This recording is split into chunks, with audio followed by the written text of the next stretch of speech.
জুলাই সনদের ভবিষ্যৎ নিয়ে শঙ্কা প্রকাশ করেছেন বিশ্লেষকরা। তারা বলছেন, জুলাই সনদের আইনি ভিত্তি দেওয়ার যে দাবি রাজনৈতিক দলগুলো তুলেছে তা বাস্তবায়ন করতে হলে নির্বাচিত গণপরিষদ কিংবা সংসদের উপরে নির্ভর করতে হবে।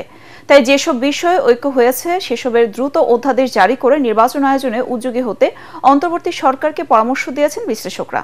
আরও জানাচ্ছেন ইমদাদুল্লাহ বাবু।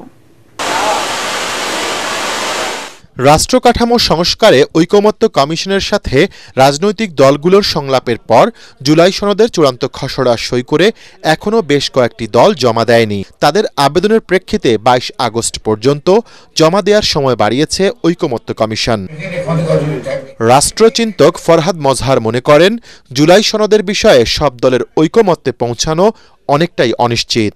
জুলাই সংবিধানের কোন সাংবিধানিক বাধ্যবাধকতা নাই। আপনি এটা এক ধরনের এক্সারসাইজ করেছেন, যে এক্সারসাইজটা আমি মনে করি আসলে অর্থহীন। জুলাই সনদের কোনো ভবিষ্যৎ কখনোই ছিল না। সনদের কথাটা বলাই হয়েছে গণ অভ্যুত্থানকে নস্যাৎ করার জন্য। জাতীয় ঐক্য ছিল বলে তো আমরা গণ অভ্যুত্থান করতে পেরেছি। জনগণ ঐক্যবদ্ধ ছিল একটা নতুন বাংলাদেশ বানাবার জন্য, জনগণকে দলীয়ভাবে বিভক্ত করার জন্য আপনার তথাকথিত জাতীয় ঐক্যের কথা বলেছে। ফলে যারা জাতীয় ঐক্যের কথা বলেছে তারপর থেকে জাতীয় বেঈমান, জনগণের সঙ্গে তারা বেইমানি করেছে। রাষ্ট্রবিজ্ঞানী অধ্যাপক সাব্বির আহমেদ বলছেন, রাজনৈতিক দলগুলো সনদের আইনি ভিত্তি নিয়ে ঐক্যে না পৌঁছালে দেশ অনিশ্চয়তার মুখে পড়বে। যদি এটা সাইন না করে ওনারা কিন্তু দেশকে রিস্কের মধ্যে ফেলায় দিবেন।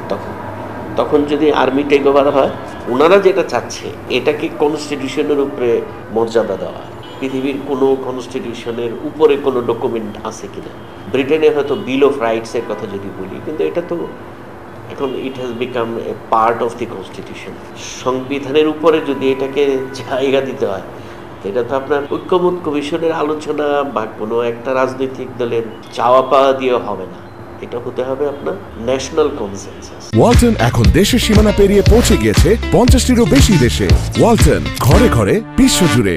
তারা এও বলছেন, রাষ্ট্রের নির্বাহী প্রধানের ক্ষমতা ও মেয়াদকাল, নির্বাচনী ব্যবস্থা এবং সংসদ পুনর্গঠনের মতো মৌলিক বিষয়গুলো যে সংস্কার প্রস্তাব এসেছে সেগুলো বাস্তবায়নে রাজনৈতিক দল নয় বরং জনগণের মতামতের বিকল্প নেই। ডক্টর ইউনূসের একমাত্র তার পথ হচ্ছে যে অবিলম্বে আপনার চুপ্পুকে ক্ষমতা থেকে অপসারণ করা, শেখ হাসিনার আপনার যে সংবিধান রয়েছে অবিলম্বে এটাকে বাতিল করা এবং এই অপরাধীদের বিচার ত্বরান্বিত করার জন্য গণ আদালত পুনর্গঠন করা, সঙ্গে সঙ্গে আপনার একটা নতুন গণপরিষদ নির্বাচনের প্রস্তুতি নেওয়া এবং সেই পর্যন্ত বাংলাদেশ এই প্রচলিত যে আইন আছে সে আইনে চলবে।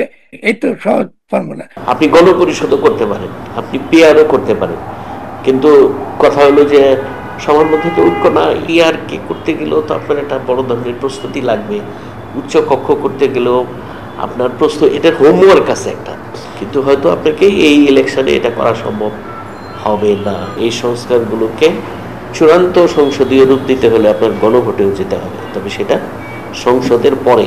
নতুন বাংলাদেশ গড়তে দলীয় স্বার্থ ক্ষুণ্ণ হলেও জনগণের স্বার্থে জুলাই সনদে সব দলকে ঐক্য গড়ে তোলার আহ্বানও জানিয়েছেন বিশ্লেষকরা। আবার সামরিক। ইমদাদুল্লাহ বাবু, ATN বাংলা, ঢাকা।